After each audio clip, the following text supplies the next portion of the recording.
बस्ती बस्ती पर्वत पर्वत गाता जाए बंजारा लेके दिल का एक तारा। और ये एक तारा है एक भारत श्रेष्ठ भारत की कहानी। भारत के अलग अलग शहरों, संस्कृतियों और वहां की खूबसूरत वादियों को लेकर हम बुनते हैं एक भारत श्रेष्ठ भारत की कहानी। भारत के पास कुदरत का दिया हुआ सब कुछ है। अच्छे समुद्री तट हैं, पहाड़ हैं, पठार हैं और सबसे बड़ी बात यह है कि हमारे यहाँ के जो पत्थर हैं वो भी कुछ कम नहीं हैं।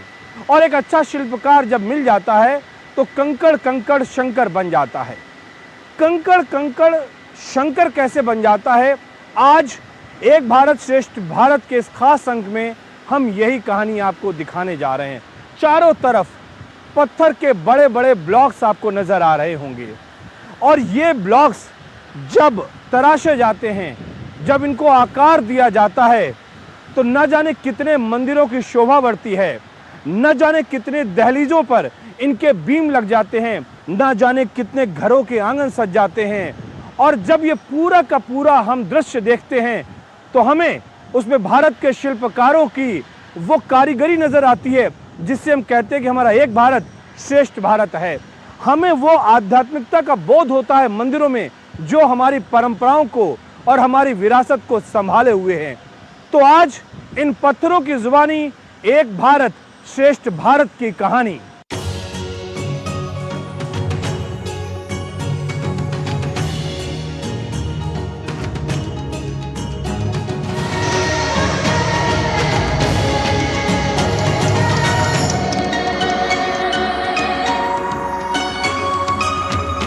कंकड़ कंकड़ के शंकर बनने की कहानी बड़ी दिलचस्प है। जो आंगन में सजते हैं पत्थर वो कैसे तराशे जाते हैं उनकी कहानी बड़ी दिलचस्प है। जो आपके दहलीज की शोभा बढ़ाते हैं पत्थर जिन पे नक्काशी हो जाती है उनकी कहानी बड़ी दिलचस्प है। ये जो आप सामने देख रहे हैं ये पूरे ब्लॉक्स जो पत्थर की खदानें हैं वहां से इतने बड़े ब्लॉक्स निकल कर आते हैं और जब ये यहाँ से जाते हैं तो उसके बाद कैसे इनको आगे के प्रोसेस में लाया जाता है देखना पड़ेगा। हम यहाँ पर Mateshwari temple construction private limited जो एक यहाँ की एक बड़ी संस्था है वहाँ पर हम आए हुए हैं और ये खदान से आया हुआ पत्थर यहाँ पर अब अपने पहले प्रोसेस पर जा रहा है। ये इतना बड़ा भारी पत्थर बड़ी मशीनों के द्वारा इसको आगे लेकर जाया जाता है। हम अपने कैमरामैन से कहेंगे वो दिखाएं कि किस तरीके से ये पत्थर आगे जा रहा है और इसको पहले जो पहला प्रोसेस होता है उसको साइज में काटने का होता है। तो आप देखिए वहां पर मशीन चल रही है और उससे ये पत्थर काटा जा रहा है। ये तेज धार से पत्थर काटा जा रहा है। इतने श्रमिक यहाँ पर लगे हुए हैं। इस पत्थर को अब यहाँ पर रखा है और ये पत्थर आप सामने देखिए उस मशीन पर जाएगा और फिर इसके काटने का प्रोसेस, तराशने का प्रोसेस शुरू होगा जो पहला का प्रोसेस है। खदान से जब पत्थर निकलता है तो सबसे पहले यहाँ कटिंग के लिए आता है, यानी कि बड़ा पत्थर है उसको काट के छोटा किया जाता है। जब उसको एक निश्चित जो रिक्वायरमेंट होती है उस रिक्वायरमेंट के हिसाब से उसको यहाँ पे काट दिया गया। काटने के बाद में उसके बाद अगला प्रोसेस आता है कि उसको कैसे हम ज़रूरत के हिसाब से एक पूरा का पूरा एक ड्राइंग बनता है, एक पूरा चित्रकारी होती है, कंप्यूटराइज उसकी डिज़ाइनिंग होती है और उसके बाद में जब वो डिज़ाइन फाइनल हो जाती है तो उस पत्थर में कहाँ पर गहराई कितनी है, कितना कर्व लेना है उसको, कितना उसमें कलाकारी होनी है, मशीनों के द्वारा अब ये संभव हो गया है। तो हम चलते हैं सामने। यहाँ पर आप देखिए ये एक बहुत बड़ा एक वर्कशॉप बना हुआ है और इस वर्कशॉप के अंदर हम जाते हैं और हम आपको दिखाएंगे जो इस तकनीक की जो मशीनें हैं उनको CNC बोला जाता है और उन मशीनों के द्वारा इन बड़े ब्लॉक्स को काटने के पश्चात जो एक साइज का पत्थर होता है उसको यहाँ पर तराशा जा रहा है मशीनों के द्वारा।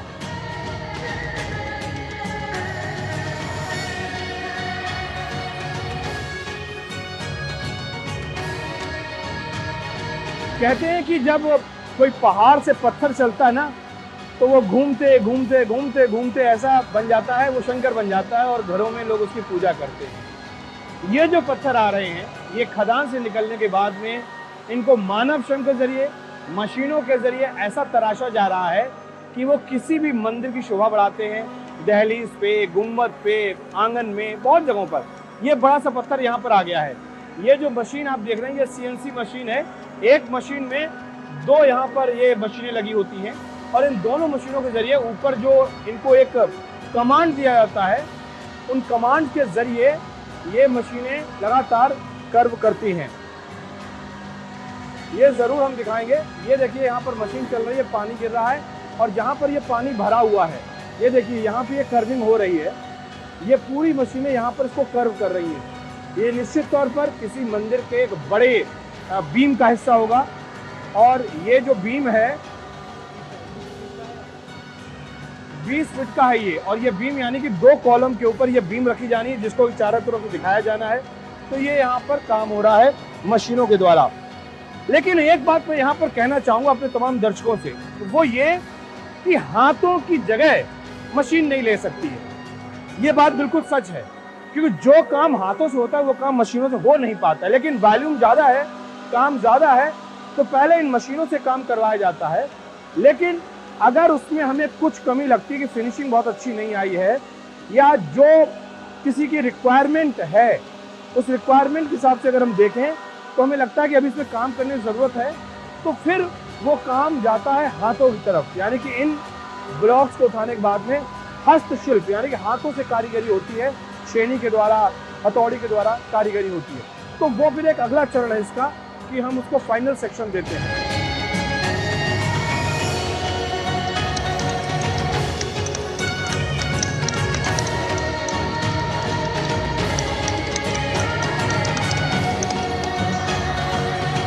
इन पत्थरों को छू के एक एहसास होता है कि पत्थर भी बात करते हैं। अब आप ज़रूर सोच रहे होंगे कि ये पत्थर कैसे बात कर रहे हैं। दरअसल ये पत्थर हमसे ये कहानी बयां कर रहे हैं कि कठोरता में भी सौंदर्य बोध हो सकता है।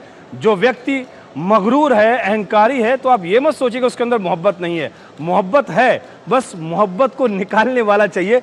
जैसे हमारे शिल्पकारों ने इस कठोर से कठोर पत्थर पर भी एक अपने हुनर से कितना सौंदर्य बोध पैदा कर दिया। आप सोचिए, ये हाथी बने हुए हैं, ये बाकायदा जो पुराने ज़माने में कलाकृतियाँ बनती थी, नृत्य का है, अश्व बने हुए हैं, और ये पूरा का पूरा जो मंदिर का प्राचीर का जो ऊपर आप देखते हैं, कई मंदिरों पे आपने देखा होगा, ये बने हुए। दरअसल इसको दिखाने के पीछे कहने का मकसद ये है कि आज भी अजंता एलोरा जैसा काम हो सकता है, लेकिन ऐसा काम करवाने वाले के लिए हौसला चाहिए और जो करवाएगा उसके लिए दम भी चाहिए, क्योंकि इसको करवाना उतना आसान नहीं है। अगर आप ये सोचें कि ये हो नहीं सकता है तो आप गलत होंगे। कम से कम राजस्थान में यहाँ पर आकर देखकर हम कह सकते हैं कि काम आज भी हो सकता है। हमारे शिल्पकार आज भी बहुत अच्छे हैं और आज भी वो काम कर रहे हैं। और कहीं ना कहीं हम ये कह सकते हैं कि जो लोग ऑर्डर देंगे इस काम का कि मुझे मंदिर भव्य बनाना है, मुझे ऐसा एक महल तामीर करना है, तो आप ऑर्डर देने की दम भरिए, काम हो जाएगा। मैं यही कहूँगा कि आज भी संभव है कि भाई करवाने वाला होना चाहिए, करने वाले तो हमें हैं यहाँ पे। और आपके सामने नमूना पेश किया, जैसे राम मंदिर में नक्काशी की, मेरे पास उड़ीसा वालों कारीगरों की टीम है, भरतपुर के लोग हैं, हमारे यहाँ के लोकल जो, वो तो है ही विशेष है, और उनका नमूना ये आपके सामने ऑलरेडी प्रेजेंट कर रखा हूँ। तो और किसी को भी करना है तो मैं करने को तैयार हूँ। पूरा भारत यहाँ पर सिमट कर आता है इन टर्म्स ऑफ शिल्प, यानी कि आर्टिजन्स की अगर हम बात करें, शिल्पकारों की बात करें, कलाकारी की बात करें। आप नागौर शैली मंदिर बनवाना चाहते हैं, या आप तंजावुर शैली में, या आप दक्षिण के मंदिर बनवाना चाहते हैं, आप कैसे मंदिर बनवाना चाहते हैं, आप अपना कैसा घर बनवाना चाहते हैं, कैसी दहलीज होनी चाहिए, कैसा दरवाज़ा होना चाहिए, आंगन में चमकती हुई फर्श होनी चाहिए, कौन सा पत्थर आपको सिलेक्ट करना है, आपको मकराना लगवाना है कि आपको नागौरी लगवाना है, या फिर आपको आपका अंबादीप का आपको पत्थर लगवाना, क्या करवाना है आपको, तय आप करिए। बनाने के लिए नरेश जी और रोहित जी यहाँ पर बैठे हुए हैं और वाकई ये लोग बहुत अच्छा काम कर रहे हैं। और यहाँ पर एक भारत श्रेष्ठ भारत भी हमको दिख रहा है। आप बताइए, आपके यहाँ कितने लोग काम कर रहे हैं, कहाँ से काम कर रहे हैं? हमारे यहाँ पे लगभग हर स्टेट के हैं, हर स्टेट के, यूपी के लोग हैं, बिहार के हैं, उड़ीसा के हैं, हमारे यहाँ लोकल भी है, गुजराती के, जैसा जैसा जिसको आता है वो टाइप के करते हैं। और सब मिल के अच्छे से एक साथ रहते हैं।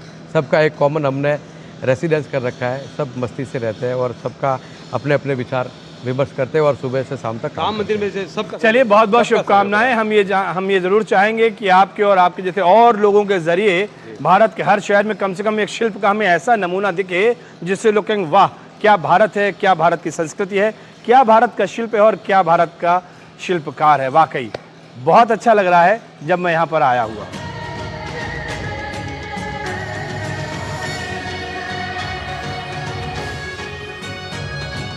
दरअसल इस कार्यक्रम में हम लेकर आए हैं आपके सामने एक ऐसी कहानी जो शब्दों से नहीं बल्कि पत्थरों में बोलती है, जो सदियों से खड़ी हुई है, कुछ नहीं कहती है लेकिन उसके बावजूद भी सदियों के कालखंड की जीवित गवाही देती है भारत की संस्कृति की, भारत के शिल्प की, राजस्थान के शौर्य की, भारत के किलों की, भारत के मंदिरों की, या यूं कहें कि पूरे भारत को यह कहानी अपने आप में समेटे हुए है। और वो कहानी पत्थरों की जुबानी। जब हम यहां पर आपको ये बातें बता रहे, देखिए यहां पर अब आखिरी पड़ाव आता है जब मशीनों से पत्थरों को तराश दिया गया है, जब काम लगभग 90% फाइनल हो गया है, लेकिन अंतिम तौर पर जब भी कोई प्रोडक्ट बाहर डिलीवर किया जाता है तो उस प्रोडक्ट को डिलीवर करने से पहले स्वयं जो लोग यहाँ पर प्रोडक्ट को देखते हैं, जो उसके एक्सपर्ट होते हैं, वो इसको चेक करते हैं और ये देखते हैं कहीं उसमें धारे तो नहीं है, कहीं उसकी नोक कोई टूटी तो नहीं है, कहीं देखते हैं कोई चीज़ ऐसा तो नहीं कि शेप में नहीं है, उसको शेप करने की ज़रूरत होती है। तो हर एक चीज़ को करीने से देखा जाता है। अगर बीच की दूरी कुछ डिफरेंस में आ जाती है, कहीं कोई किनारा कोई ठीक तरीके से तराशा नहीं गया है मशीन के द्वारा, या इसमें कुछ रेशे पड़े हुए हैं, इसको और अच्छी तरीके से गोलाई देने की ज़रूरत है, तो ये सारी चीज़ें फिर हाथ के द्वारा होती हैं। और यही बात मैं आपसे कहना चाह रहा हूँ कि मशीनें हैं, मशीनें काम कर रही हैं, ज़बरदस्त काम कर रही हैं, मशीनों का विकल्प नहीं हो सकता है, लेकिन उसके साथ ही साथ हम ये भी कहेंगे कि हस्तशिल्प का, हाथों के द्वारा जो शिल्प है, हाथों के द्वारा जो कारीगरी है, उसका भी कोई विकल्प नहीं हो सकता है। मशीनों के अथक काम करने के बावजूद भी 10% का काम छूट जाता है, जो कि हमारे हुनरमंद जो हाथ होते हैं वही अंजाम देते हैं, और वो ये अंजाम दे रहे हैं। हम आपको दिखा सकते हैं, लगातार आप देखिए कि ये सारे के सारे लोग जो हैं काम कर रहे हैं। ये देखिए, ये लोग हाथों से इस काम को अंजाम दे रहे हैं और इनकी सेफ्टी इश्यूज़ को ध्यान में रखते हुए हम ये भी देख रहे हैं कि नाक में ये पहने हुए ताकि इनके नाक में पत्थर के कण ना जाए। वो सारी चीज़ें यहाँ पर दिखाई पड़ रही हैं और मुझे लगता है कि इससे बेहतर और कुछ नहीं हो सकता है जो काम मैं यहाँ पर देख रहा हूँ। कभी हवेली, कभी है मंदिर, कभी बने दरबार, यहाँ धूप तपे तो शीतल छाया, ऐसा अद्भुत प्यार यहाँ। रेत भरे इस वीर प्रदेश में पत्थर भी मुस्काते हैं, हाथ लगे जब शिल्पकार का तो वो देवत्व तक पा जाते हैं। ये पत्थर आपको पत्थर तो लग रहे होंगे, लेकिन जब इसको बहुत आप थोड़ा सा इमोशनल एंगल से, भावनाओं के एंगल से और थोड़ा सा नर्म हृदय से जब आप इन पत्थरों को देखेंगे, सोचेंगे, तो वाकई आपको लगेगा इनमें न जाने कितनी बेशुमार बेशकीमती मूर्तियां बन गई, न जाने कितने यहाँ पर इमारतें बन गई, महल और किले बन गए। खास तौर से अगर हम आज के आधुनिक युग का जिक्र करें तो श्री राम जन्मभूमि के मंदिर का निर्माण इन्हीं पत्थरों से हुआ है। अगर हम स्वामीनारायण धाम के कई मंदिरों का जिक्र कर लें तो उनका निर्माण भी इन्हीं पत्थरों से हुआ है।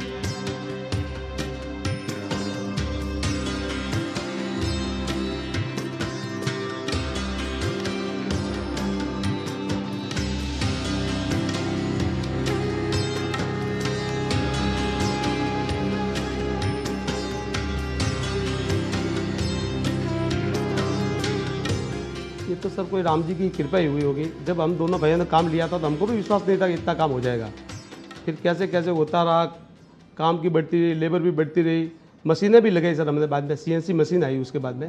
पहले हमें सीएनसी वर्क नहीं था, तो फिर सीएनसी आई तो सीएनसी भी ज़्यादा हमको हेल्प मिली है और ज़्यादा हमारा स्टाफ का भी बहुत सहयोग रहा इस काम में। स्टाफ भी पूरा रात दिन एक करके काम में जुड़ा रहा। भगवान की कोई ऐसी कृपा रही होगी हमारे ऊपर या हमारे ख़ानदान के ऊपर कि हमको छूना। हो सकता है किसी जन्म में भगवान का काम कोई हमसे अधूरा रह गया हो तो पूरा करने का उन्होंने यहाँ आशीर्वाद दिया होगा कि किसी ज़माने में मेरा काम तेरे से करवाऊँगा। दूसरा, भगवान की कोई विशेष कृपा रही हमारे ऊपर कि हम दोनों भाइयों ने मिलकर 6 लाख घनफुट काम राम मंदिर में कर दिया आउट ऑफ 14 लाख। बहुत से लोग थे, कंपनियाँ थी, टाटा थी, LNT थी, ये इतना कैसे हो गया, मैं आज भी कल्पना करता हूँ। आज अब अगर आप मुझे कहो कि नरेश 3 साल में इतना काम करना है, शायद ही हम दोनों भाई आपको यश कह पाए। 2 लाख भी मुश्किल से होगा। हमको सर काम मिलने के बाद जैसे जैसे हमको राम मंदिर का काम मिला, कोई दिव्य शक्ति होगी, फिर हमारे पास लेबर भी आनी चालू हो गई। उस टाइम हमारे पास लेबर नहीं थी। राम मंदिर आने के बाद लेबरों का भी सिलसिला चालू लगा और लोगों में भी एक राम मंदिर के प्रति भावना थी। जिस आदमी को पूछा कि राम मंदिर का काम करना, तो वो भाग के हमारे पास आया। मेंटेलिटी लोगों में थी कि राम मंदिर का काम करना है। जो कारीगर काम नहीं कर रहे थे वो भी काम करने लगे। अब हो सकता है कि वो उस समय जो वानर सेना लगी थी उन्हीं का जन्म यहाँ हुआ हो ये राम मंदिर बनाने के लिए, और हम भी उसमें कहीं ना कहीं कुछ रहे होंगे। तो पूरी टीम को वापस लगा दिया कि भाई वो काम तो हो गया था, अब आप ये काम भी कर दो। देखो सर, उसमें जैसे साइज़ को लेके बहुत इशू आए, क्योंकि वहाँ पे स्पेशल 14 फुट 3 इंच की साइज़ चलती थी पूरे मंदिर में और पूरे कॉरिडोर में। बीम जो हमारे यहाँ स्पेशल साइज़ों में ही आते हैं और वो रियर निकलते हैं, इतने सारे निकलते थे और वहाँ पे हज़ारों की तादाद में लगे हैं। तो वो जब समय आता था तो जैसे कल परसों तो चढ़ाना है, पीछे से प्रेशर इतना कि इतने दिन के बाद में वो प्रोग्राम में करना ही करना है।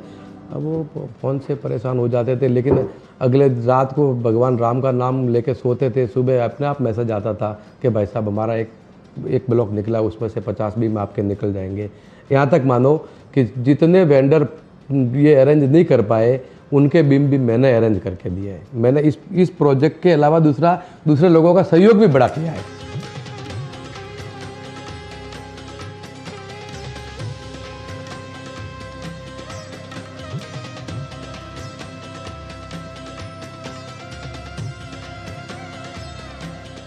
छेनी की हर चोट पे एक नई कहानी जन्म लेती है और खामोश पत्थर में भी एक नई कविता पैदा हो जाती है।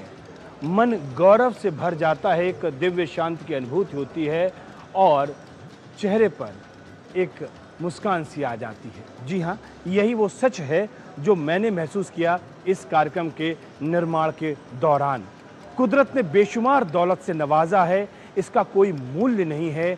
अगर आपके पास में हुनर है, अगर आपके पास हौसला है, अगर आपके पास मेधा है, तो कुदरत की दी हुई समस्त संपदाओं का उपयोग मानव हित में कर सकते हैं, सौंदर्य बोध में कर सकते हैं। मानव के उपयोग के लिए है ये सारी चीज़ें और कुदरत ने बहुत अच्छी तरीके से नवाजा है। पहली खासियत है यहाँ के जो वर्कर है, शिल्पकार जो है वो इतने कुशल है कि हमको ड्राइंग, जैसे ये मेरे साथ में ड्राइंग पढ़ा है, खाली एक बार समझाने की ज़रूरत है, बाकी वो अपने आप करेंगे। और विश्व लेवल पर वो लोग काम करते हैं और सिर्फ इसी क्षेत्र के हैं। आप सराउंड एरिया पकड़ोगे तो 25 किलोमीटर राउंड रेडियस में आप पकड़ लो, उतने से एरिया में ज़्यादातर ग्रासिया जाति के लोग हैं। अभी तो मशीन का भी हम यूज करते हैं, 50% मशीन से करते हैं, लेकिन अंत में 50% हाथ से करना ही होता है।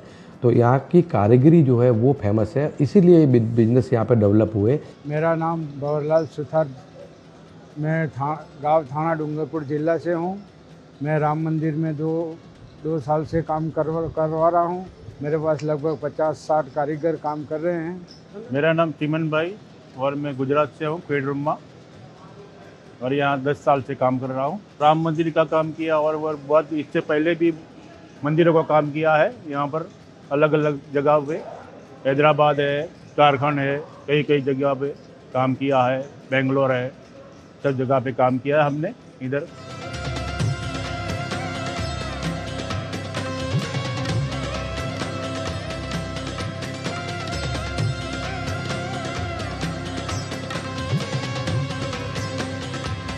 पिंडवाड़ा से मैं यहाँ पे एशिया का दूसरे नंबर सरस्वती का मंदिर है। एशिया का दूसरे नंबर का सरस्वती मंदिर मार्कंडेश्वर है पिंडवाड़ा में। यहाँ पे हमारे मतलब बुजुर्ग जो बहुत परदादा और भी थे, वो मार्बल का काम दिलवाड़ा का मंदिर बना था, वो हमारे यहीं पे कारीगरी नक्काशी हो गई, ये बना था। हमारे ताऊ जी थे, वो भी उन्होंने मिट्टी होती है, जो मिट्टी के बदले में उनको पैसा मिलता था। मैं जितना क्या था आप तरवासा में तो उसका पैसा मिलता था, बहुत पुरानी बात है। तो वो हमारे यहाँ पर लगभग हमारे गाँव में भी 80% सब मार्बल का काम करते हैं।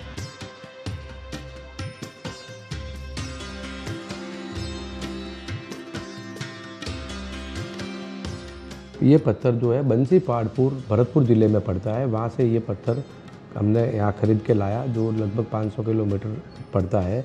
लेकिन यहाँ वर्कशॉप होने का कारण मुख्य हमारे यहाँ की कारीगरी है। फिर दूसरा पत्थर यहाँ आबू है, पास में पड़ता है, अंबाजी माता जी का धाम है, वहाँ आबू के नाम से पत्थर एक आता है, वो सफ़ेद मार्बल में है, उसके ऊपर भी कारीगरी होती है। फिर ये उदयपुर के पास में एक नाथद्वारा है, राजसमंद जिला, वहाँ से भी निकलता है, वो सफ़ेद मार्बल है, उसके ऊपर भी मंदिरों के काम होते हैं। लेकिन जब से ये राम मंदिर का पत्थर हमने पिंक स्टोन में लिया है, तब से वो पत्थरों का परसेंटेज तो हो गया काफ़ी कम, 20% ही रहा होगा। बाकी 80% मेरे पास जो प्रोजेक्ट आ रहे हैं वो सारे इसी पत्थर में आते हैं। तो ग्राहक यही कहते हुए आ रहे हैं कि जो राम मंदिर में जो पत्थर यूज हुआ है वही हमको लेना है। ऐसे नहीं कहते कि पीला लो, कि पिंक लो, कि भूरा लो, कि भरतपुर का लो, वो यही कहते हुए आते हैं कि राम मंदिर में जो पत्थर यूज हुआ है वही हमको चाहिए। ये इतिहास अनगिनत मंदिरों, किलों, दरबारों और हवेलियों से जुड़ा हुआ है और यही एक भारत श्रेष्ठ भारत का इतिहास बताता है। और इसीलिए अपने इस खास कार्यक्रम में हम इन पत्थरों का जिक्र कर रहे हैं और इन पत्थरों के माध्यम से हम आपको एक भारत श्रेष्ठ भारत की तस्वीर बता रहे हैं। देखो, पिंडवाड़ा में एक भारत श्रेष्ठ भारत इसलिए दिखता है कि यहाँ पे हर कास्ट के, हर जाति के मंदिर बनते हैं, जिसमें अपने विष्णु धर्म के जैसे ये राम मंदिर है, और भी बहुत सारे मंदिर बनते हैं। जैन धर्म के मंदिर चलते हैं, अक्सर यहाँ पे 200-300 मंदिरों के काम चलते हैं पूरे क्षेत्र में मिला के। फिर जैसे ये हैदराबाद में मैंने एक प्रोजेक्ट किया है, स्टैच्यू ऑफ इक्वालिटी।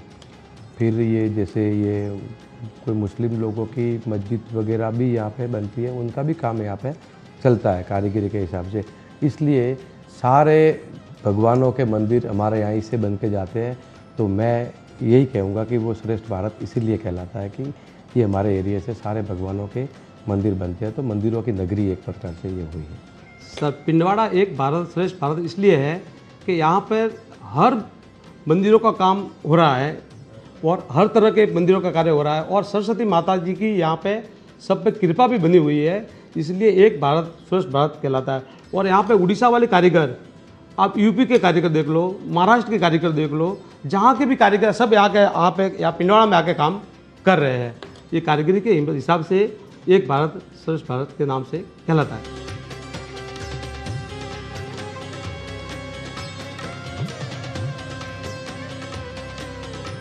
जोधपुर का लाल पत्थर बोले मेहरानगढ़ की शान हूं मैं, राजाओं के स्वप्न सजाए मरुधर की पहचान हूं मैं आपको बताऊंगा जोधपुर के बारे में, मेहरानगढ़ के बारे में, यहाँ के चित्तौड़ सैंडस्टोन के बारे में, क्योंकि एक भारत श्रेष्ठ भारत की टीम पहुंच चुकी है जोधपुर। लेकिन इसके लिए आपको करना होगा थोड़ा इंतजार, क्योंकि इसी अंक के भाग 2 में हम आपको ये पूरी कहानी बयां करेंगे। फिलहाल भाग 1 में इतना ही। दीजिए मुझे मेरी camera team, camera person Saurabh Shukla के साथ इजाजत, लेकिन इस वायदे के साथ कि फिर होगी आपसे मुलाकात। तब तक के लिए नमस्कार।